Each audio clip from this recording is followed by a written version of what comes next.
আরে এটা তো দেখছি লিমার স্যান্ডেল, তার মানে লিমা। ও আচ্ছা, তার মানে ইরফান ঠিকই বলেছিল, এখানে লুটুর পুটুর না। ঠিক আছে। না, তুমি এখানে বসে তোমার বয়ফ্রেন্ডের সাথে আড্ডা দিচ্ছ না? এদিকে আমি বর্ডারের কাজে কত ব্যস্ত থাকি, আমি সারা দিন রাত 24 ঘন্টা পরিশ্রম করি তোমাকে খুশি রাখার জন্য, আর সেই তুমি কিনা এখানে এসে বয়ফ্রেন্ডের সাথে আড্ডা? না বেয়াদব। আরে আন্টি, আপনি আপনি ও, আজকে ইরফানকে আমি দেখে নিচ্ছি, দাঁড়ান, ওর খবর আছে। আরিফ দাঁড়াও। হ্যাঁ বলেন আন্টি। আমি আমার সুবিধার জন্য গরিবের ক্ষতি করতে চাই না। মানেটা আমি বলছি। এই, তোমাকে না বলেছি তুমি আমার পিছন পিছন আসবে না, যাও বাড়িতে গিয়ে কাজ করো। ঠিক আছে আম্মু। আচ্ছা ঠিক আছে, তুমি বাসায় যাও।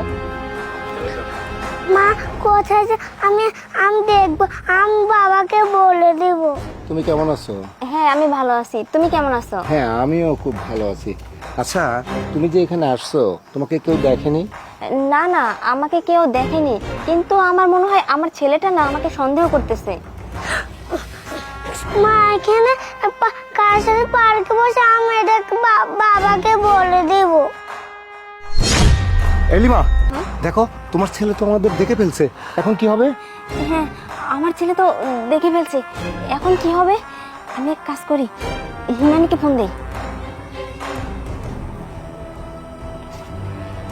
হ্যালো হিমানি, তুই একটু তাড়াতাড়ি পার্কে চলে আয় না। হ্যাঁ ম্যাডাম, আপনি আমার ডাকছেন? হ্যাঁ, তোকে আমি ডাকছি। শোন, আমার ছেলে না আমাকে আর আমার বয়ফ্রেন্ডকে দেখে ফেলছে, ও আরিফকে ফোন দিয়ে সবকিছু বলে দিতে পারে। শোন, তুই একটা কাজ কর, আমার বোরকাটা না তুই পরে থাক। তো আপনাকে দেখে ফেলবে, সেটা আমি কি করতে পারবো? আর আপনার ভুল কামে কেন করবো? কেন করবি মানে? আমি বলছি না। শোন, তুই তো আমাকে গতকালকে ফোন দিয়েছিলি, তোর স্বামী নাকি খুব অসুস্থ, তোর নাকি টাকার দরকার, তাই না? তোর টাকা চাই না? টাকার জন্য তুই তো এটা পড়তে পারবি, তাই না? হ্যাঁ ঠিক আছে, টাকা দরকার, কিন্তু তার জন্য আমি এই কাজটা করতে পারবো না, কারণ স্যার অনেক ভালো মানুষ, আমি এই কাজটা কখনোই করতে পারবো না।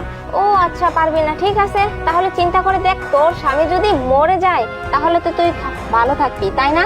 এবার দেখ, তোর স্বামীকে তুই নিজের হাতেই মারতে চাস নাকি, নাকি টাকা চাই? না ম্যাডাম, টাকা তো আমার খুব দরকার। আচ্ছা ম্যাডাম, আপনি যেটা বলবেন আমি সেটাই করবো। আচ্ছা তাহলে আর দেরি নেই, তাহলে এটা পড় তাড়াতাড়ি। দেখছো বলুন, ওর চেহারা না একদম চেঞ্জ হয়ে গেছে, এখন আর চিনবেই না, ওর মুখটা এবার ঢেকে দেই।